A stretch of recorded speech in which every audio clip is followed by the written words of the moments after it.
India TV YouTube channel को subscribe करें और बेल आइकन दबाएं। आप देख रहे हैं मुकाबला और अभी कुछ देर पहले प्रधानमंत्री नरेंद्र मोदी ने सीआईआई की वार्षिक बैठक को संबोधित किया है। प्रधानमंत्री नरेंद्र मोदी ने क्लियर कहा कि सरकार राष्ट्रहित में अब कई बड़े फैसले ले रही और रिस्क लेने वाले फैसलों को भी आगे बढ़ा रही। पहले की सरकारों की पॉलिसी पैरालिसिस को तोड़ते हुए अब प्रधानमंत्री नरेंद्र मोदी की सरकार तेजी से वो फैसले ले रही है जिसकी वजह से अर्थव्यवस्था को गति मिल सकती है।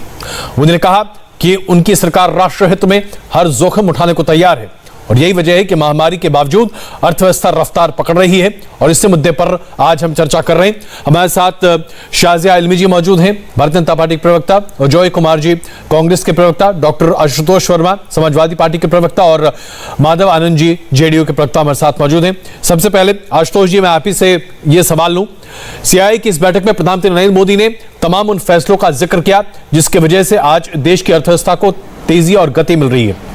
इसके बावजूद विपक्ष को लगता है कि यह काफी नहीं है, ऐसा क्यों साहब? नहीं अजय जी, ऐसा है कि प्रेस कॉन्फ्रेंस में बोलना और किसी समूह को घोषित करना, उसमें भाषण देना अलग बात है और ज़मीन पे जो हकीकत है वो अलग हैं। आप सबसे कुछ छुपा नहीं है कि लगातार हमारी अर्थव्यवस्था कितनी बुरी स्थिति में है और ये हम सब लोग जानते हैं और बार बार इसमें कोरोना महामारी का हवाला दिया जाता है। लेकिन उसके बावजूद अगर विश्व रैंकिंग की बात करें तो भारत की जो आर्थिक आउटलुक जो दिया गया है, फिच की रेटिंग आई है उसमें भी निगेटिव दिया गया है, मूडीज ने जो रेटिंग दी है वो भी निगेटिव दिया है और जो DBRS हाल ही में दी उसने भी अपनी निगेटिव रैंकिंग दी है। यहाँ तक स्विट्जरलैंड की जो IMD है, इंस्टीट्यूट ऑफ मॉनिटरी, जो अपनी रैंकिंग निकालती हैं, उसमें 63 देशों में 43वें स्थान पे भारत अभी भी वहीं पड़ा हुआ है। इसका मतलब सुधार तो कहीं नहीं हो रहा है। और जो इंडिया के हालात हैं वो लगातार पिछले वर्ष इसी साल अप्रैल में जो RBI के गवर्नर हैं शक्तिकांत दास जी ने, उन्होंने बोला था कि हमारी GDP की ग्रोथ 2020-21 में निगेटिव रहने के पूरे अनुमान है। तो जब इतनी स्थिति खराब है तो ये झूठे सपने दिखाना और बड़ी बड़ी बातें करना, असल में हकीकत यह है जय जी, भारतीय जनता पार्टी इकोनॉमी के फैसले कभी नहीं ले पाई है और आज नहीं है। इनकी पूर्ववर्ती सरकारें भी इस स्थिति में हैं कि वो इकोनॉमी को -24 तक लाने के लिए वही जिम्मेदार है और बात करते हैं कि पिछली सरकारों ने कुछ नहीं किया। जब पूछो तो बताते हैं सरकार हमें खराब दे गई थी। 106 रुपए का आज डीजल और पेट्रोल मिल रहा है। आप अनुमान लगा सकते हैं हम उस देश में रहते हैं जहां 106 रुपए का हम लोग डीजल ले रहे हैं और ये बता रहे इकोनॉमिक सुधर गई है।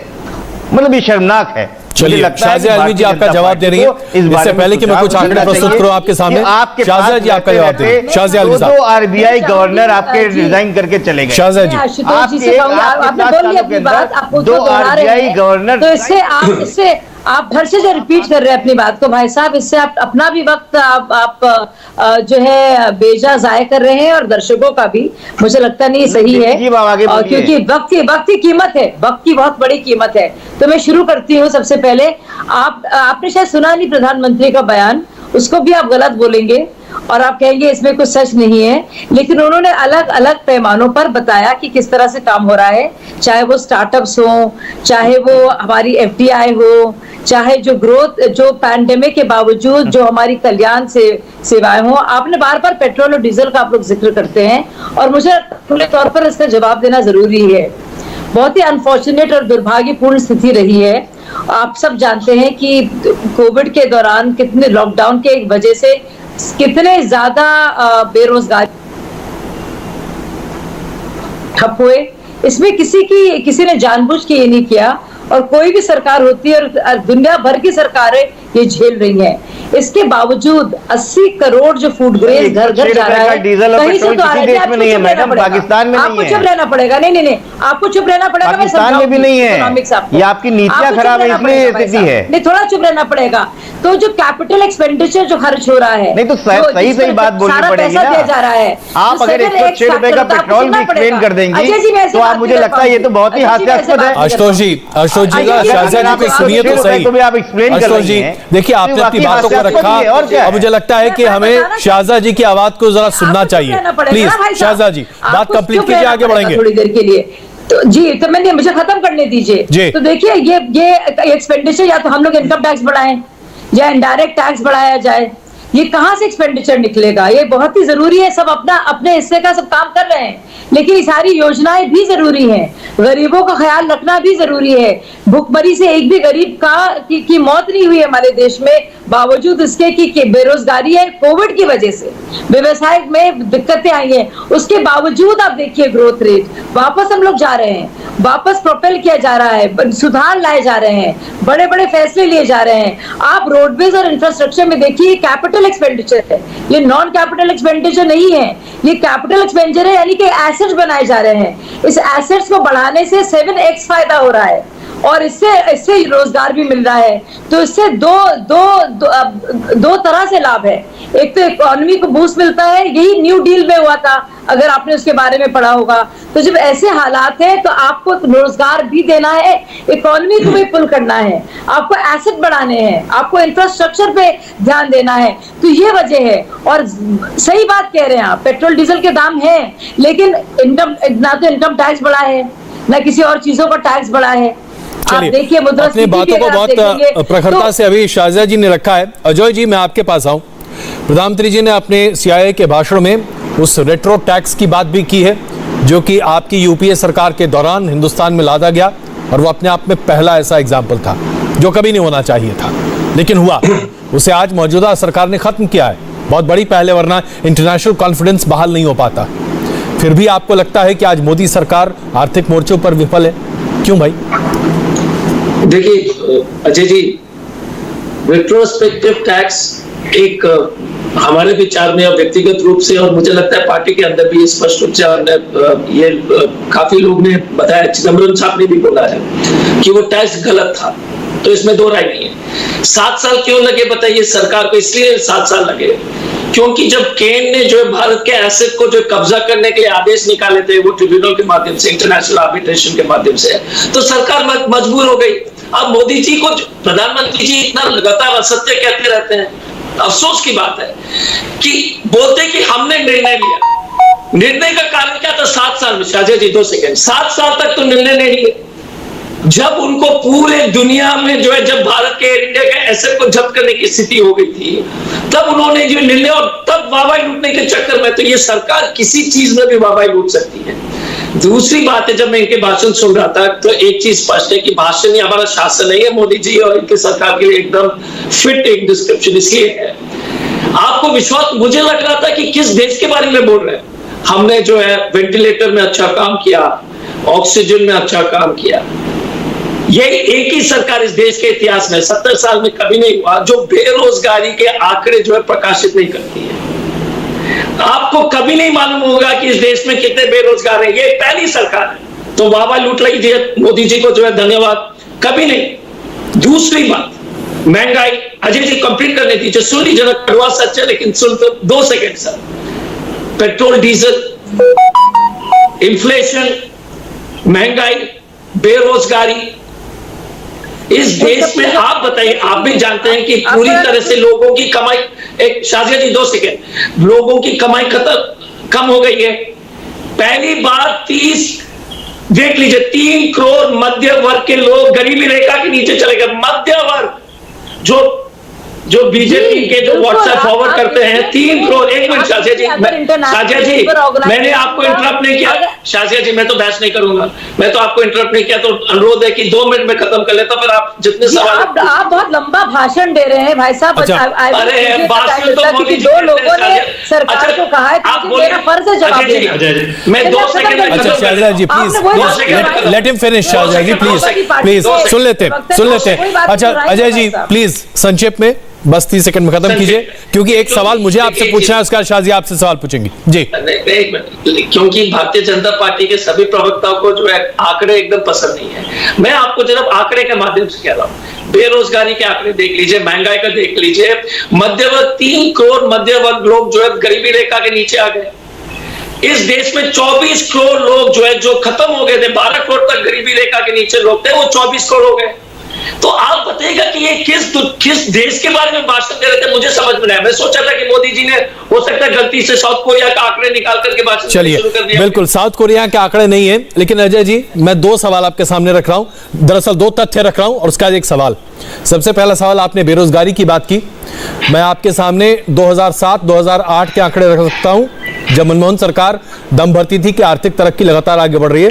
उस वक्त सिर्फ एम्प्लॉयमेंट एक्सचेंज के आंकड़े जोड़े जाते थे देश में, सिर्फ एम्प्लॉयमेंट एक्सचेंज के आंकड़े, और उस हिसाब से देश में 4.3% अनएम्प्लॉयमेंट थी। अगर पूरे तरीके सर्वव्यापी अनएम्प्लॉयमेंट जोड़ा जाता तो उस वक्त कम से कम 17% अनएम्प्लॉयमेंट की बात सामने आती। तो आंकड़ों की बात यूपी अगर करती है तो थोड़ा सा गड़बड़ है। पहली बात सुनिए सर सुनिए ना, मैं ऐसे नहीं बैठ रहा हूं सर। और दूसरा बड़ा सवाल, आपने कहा कि व्यक्तिगत तौर पर आप रेट्रो टैक्स के खिलाफ हैं, पार्टी में भी इसके बारे में कई बातें कही गई, लेकिन उस एक फैसले ने पूरे अंतरराष्ट्रीय इन्वेस्टमेंट पर कितनी बड़ी कुंठा मारी, ये तो आप स्वीकारते हैं ना। मानिए कि आपने देश के साथ बहुत नाइंसाफी की है।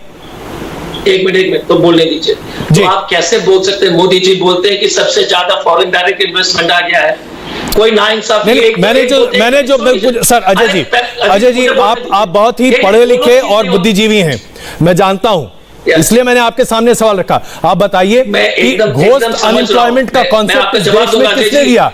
अजय जी कांग्रेस ने ही दिया ना। नहीं एक मिनट, सटीक जवाब ये देता हूं सर। यदि रेट्रोस्पेक्टिव टैक्स गलत है तो कांग्रेस को थोड़ा तारीफ कर लीजिए ना कि सबसे ज्यादा लोगों को गरीबी रेखा से ऊपर उठाए थे। ये भी आंकड़े आपके पास होंगे अजय जी? बिल्कुल, चलिए आप ये देखिए one sided, please you can not take one side ना sir. Ajay ji, performing assets का पूरी विरासत जो छोड़ के कांग्रेस सरकार, अजय जी मैं कंप्लीट कर देता हूं। हमारी सरकार को देखिए, हमारी सरकार को देखिए, हमसे सवाल करते हैं, आप जवाब देते हो। कोर्ट को लेके आए शाजिया जी, आप क्या बात सवाल किया ना, मैं जवाब। जनधन योजना को देखिए, नहीं शाजिया जी भी नहीं कर सकते। शाजिया जी, आप किस मुंह से बोलते हैं? अरे मुझे तो बोलने तो दीजिए, मुझे सवाल करते हैं अजय जी।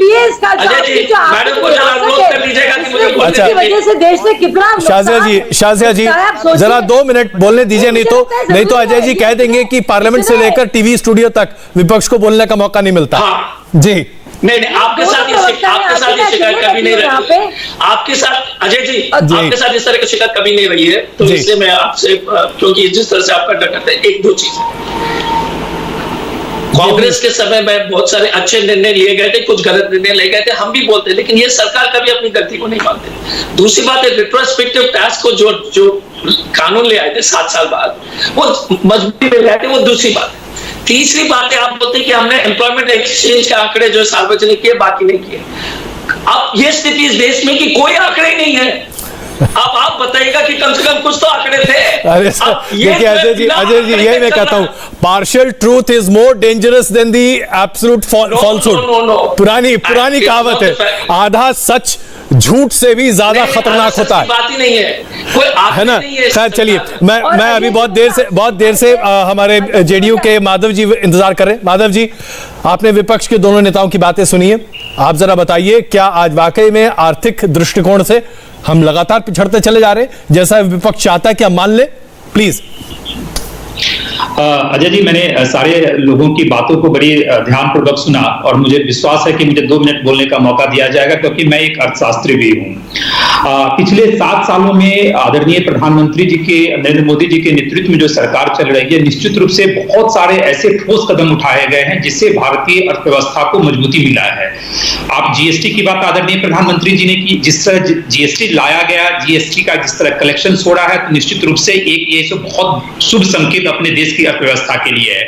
जहां एक तरफ पूरी वैश्विक अर्थव्यवस्था का अगर आप अध्ययन करेंगे तो इस कोविड पेंडेमिक के कारण पूरे विश्व की अर्थव्यवस्था चरमराई हुई है, वही अपनी अर्थव्यवस्था भी इसे अछूता नहीं रहा। मैं नहीं कहता हूं कि भारतीय अर्थव्यवस्था पे इसका असर नहीं पड़ा है, लेकिन निश्चित रूप से जो अगर आप अध्ययन वेस्टर्न कंट्री से करेंगे, यूरोपियन कंट्री से करेंगे, तो हमारी अर्थव्यवस्था अभी भी स्टेबल है, क्योंकि सरकार जितने भी निर्णय ले रही है, इस सरकार की एक खासियत है कि देश हित को सर्वोपरि जैसे मानती है।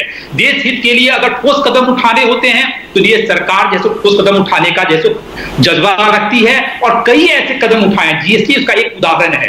रेट्रोस्पेक्टिव टैक्स की प्रधानमंत्री जी ने बात की है, आप अनुमान लगा लीजिए कितनी देश की किरकिरी हो रही है रेट्रोस्पेक्टिव के। वोडाफोन का केस हम सब लोग जानते हैं, लेकिन अभी अजय जी कह रहे हैं 7 साल लग गए सरकार को यह समझने में। देखिए अभी आपने सुना अजय जी और आशुतोष जी, नहीं अजय जी और आशुतोष जी क्या करते हैं, आशुतोष जी तो अपनी कंट्री की तुलना पाकिस्तान से कर रहे हैं। आप अनुमान लगा लीजिए, जो एसपी के प्रवक्ता अपनी अर्थव्यवस्था की तुलना पाकिस्तान की अर्थव्यवस्था से करेंगे तो मैं इनसे क्या बहस करूं। अब पाकिस्तान से अपनी तुलना करेंगे क्या?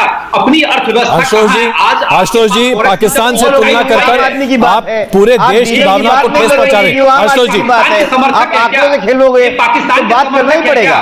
ये कभी शशि थरूर चाइना से कंपेयर करते हैं तो ओलंपिक मेडल के लिए आगे ना अभी आप अपने आप को और शास्त्री कह रहे थे आगे कि आपकी कहानी वही पाकिस्तान में लगी हुई है। अपनी देश की अपने अर्थव्यवस्था की तुलना पाकिस्तान से कैसे कर सकते हैं? मुझे ग्लानि हो रही है आपकी बातों को मैंने सुना। और एसपी जो दम भरती है कि जिस यूपी में सरकार बनाएगी, घूम के आप वहीं पे आओगे क्या? आपको हिंदुस्तान पाकिस्तान हिंदू मुस्लिम के अलावा अगर कुछ आता हो तो बहस करें। निर्भर भारत आप अपने आप को शास्त्री कहते हो, मुझे तो आपके शास्त्री होने पे भी संकोच लग रहा है। आप हिंदुस्तान पाकिस्तान के आगे तो बढ़ पाओ। आप अपनी तुलना पाकिस्तान से करेंगे, यही कर करके आपने मेरा घर कर दिया है। देखिए आशुतोष जी, मेरा घर किसने किया है तो देश की जनता को पता है। और यही कारण है कि आज लोग दिख रहा है 7 सालों में क्या हाल है भाई। मजबूत आदमी एक टाइम का खाना नहीं खा पा रहा है। सरकार यहाँ चल रही है जो देश हित को सर्वोपरि मानती है। अभी नीतीश कुमार जी के लिए पहले एनडीए में डीएनए मिला रहे थे, अब जब वापस एनडीए में आ गए तो एनडीए मजबूत सरकार हो गई है। यही कारण है कि आप लोग के पास जब तक नीतीश कुमार जी का डीएनए नहीं मैच हो रहा था तब तक मजबूत सरकार नहीं थी क्या? जब चुनाव लड़ने का मजबूत सरकार नहीं थी क्या? और अब एनडीए में आ गए तो मजबूत सरकार हो गई है। ये पलटू राम की तरीके से बात मत कीजिए। चलिए आम जनता की बात करते हैं। शाहजिया आलमी जी मैं आपके पास आ रहा हूं। अभी अपनी बातचीत में आशुतोष जी ने कहा कि एक आम आदमी को खाना मयस्सर नहीं है। 3 करोड़ लोग आज गरीबी रेखा के नीचे चले गए हैं जो मध्यवर्गीय थे। शाहजिया जी इसका जवाब दीजिए, बड़ा आरोप है। शाहजिया आलमी जी नहीं, बहुत जरूरी बात मुझे कहनी है जी। देखिए, चाहे वो की पॉलिसी में रेट्स हो या रेपो रेट हो, वो बदला नहीं 7 सालों से। अगर आप देखेंगे तो इन्फ्लेशन भी ज्यादा से ज्यादा 5.1 से 5.7 की बात हो रही है। और आप देख रहे हैं कैसी वैश्विक महामारी है और बाकी देशों के क्या हाल है। ये बात कर रहे हैं इतने सालों से 42 करोड़ लोग, गरीब लोग के जनधन खाते खुले हैं। कितनी उसमें बैंकिंग हुई है मैं उसका नंबर बताती हूँ आपको। आप ये देखिए 80 करोड़ लोगों को, गरीब लोगों को घर बैठे हुए खाना मिल रहा है। आप देखिए फर्जीवाड़े बिचौलिए हट गए हैं। आधार कार्ड के जरिए, जनधन योजना के जरिए ये बर्दाश्त हो नहीं रहा है। शाहजिया जी एक सवाल मैं आपसे पूछूं, एक सेकंड सर एक सवाल मैं आपसे पूछूं। 2014 में सरसों का तेल 99 रुपए का मिलता था। शाहजिया जी प्लीज सुनिएगा, आपको शायद इसकी जानकारी होगी। 2014 में सरसों का तेल 99 रुपए में मिलता था, आज वही सरसों का तेल 151 रुपए में मिलता है। 50 रुपए बढ़ गया है बीते 7 सालों में सरसों का तेल। क्या ये महंगाई नहीं है? अब तो पकौड़े भी नहीं तले जाएंगे। एक सेकंड सर, देखिए अब उसमें आप जुमले जोड़ दिया तो मुश्किल हो जाएगा। लेकिन शाहजिया देखिए, मैं बहुत आम आदमी का सवाल उठा रहा हूं और ये हम सबकी जिंदगी से जुड़ा हुआ है। अजय जी आप बिल्कुल ही जवाब नहीं देने दे रहे हैं। शाहजिया जी देखिए, महंगाई बढ़ी है और अच्छी खासी बढ़ी है, इसमें किसी को दो राय नहीं है। आज खाना वाकई में मैसर कर पाना बड़ा मुश्किल काम है। मुझे नहीं लगता है। मुझे लगता है कि क्योंकि पीडीएस स्कीम इतनी बढ़िया है, आपको कहाँ पता चलेगा?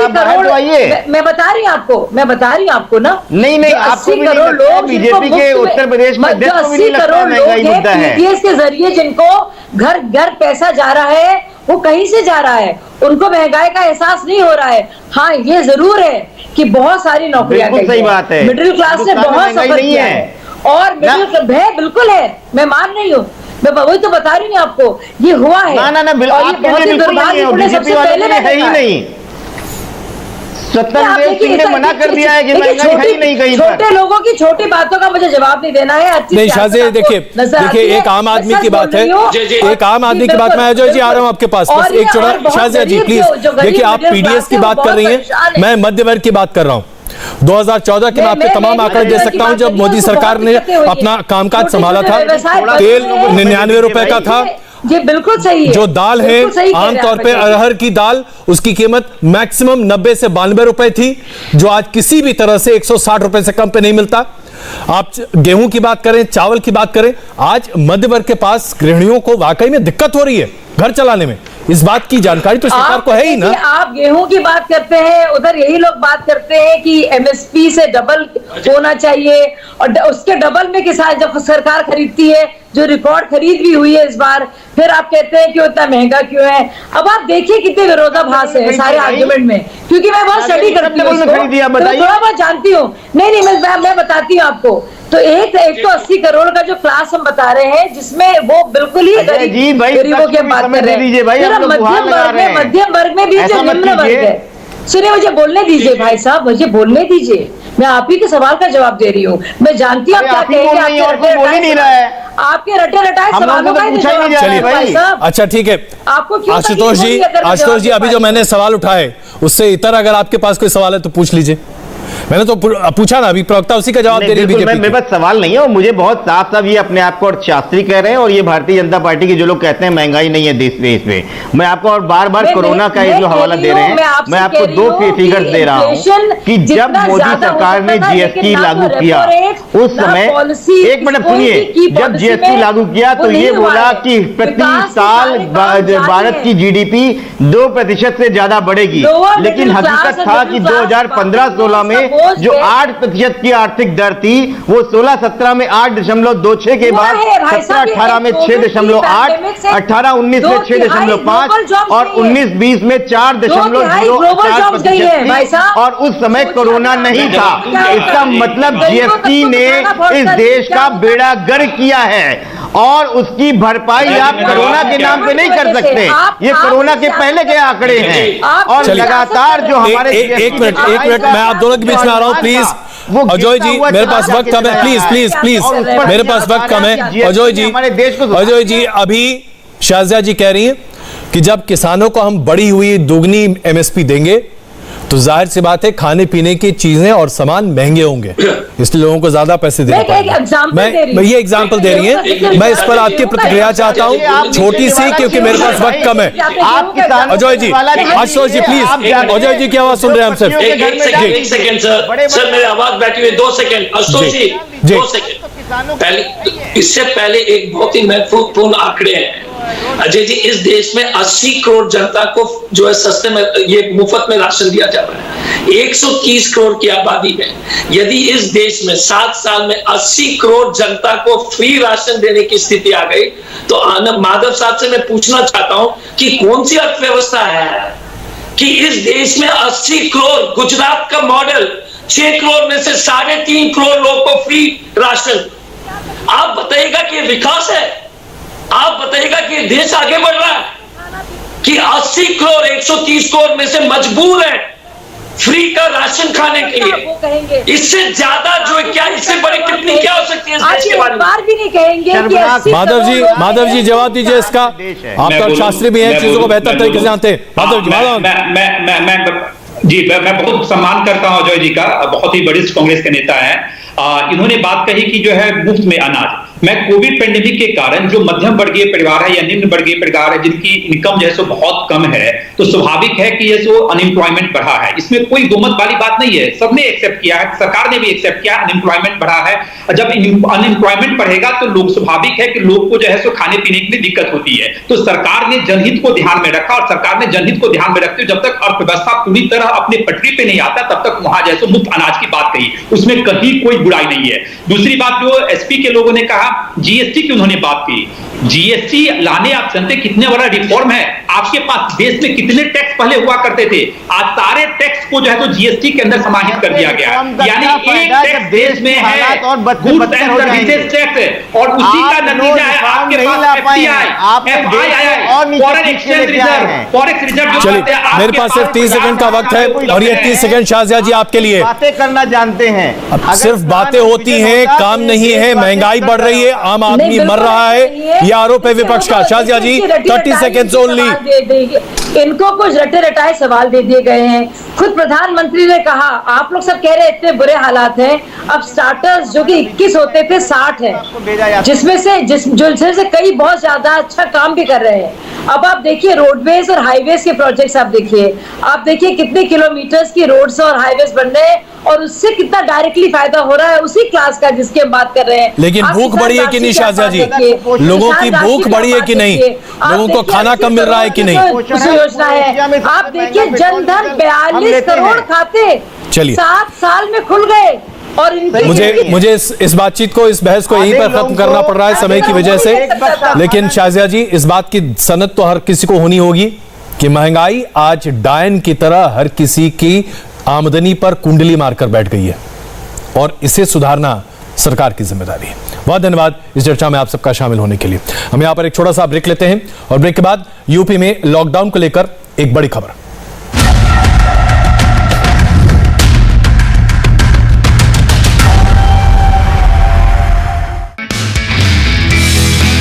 नमस्ते, मैं हूं मीनाक्षी जोशी। वीडियो और खबरों से अपडेट रहने के लिए India TV YouTube channel subscribe करें, बेल आइकन दबाना ना भूलें। जुड़े रहें इंडिया टीवी के साथ।